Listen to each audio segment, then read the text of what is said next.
اول حاجه شهداء النادي الاهلي يعني، دول مهم جدا انهم يبقوا إمم. مخلدين ويكونوا متكرمين بشكل كبير جدا في الاستاد، لانه دي حاجه انا بعتقد ان دي نمره واحد طبعًا. تتحط على كل اي حد بعد كده انت تقول، وبعد كده بقى تقول ابوك، تقول مدربك القديم، تقول صحيح. والدتك، تقول اي حد.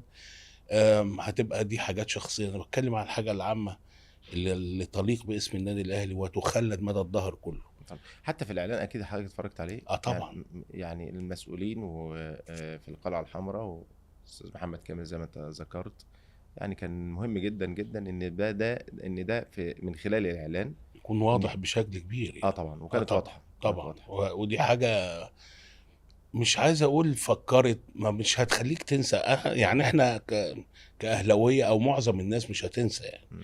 لكن تبقى مخلده بشكل دائم يعني.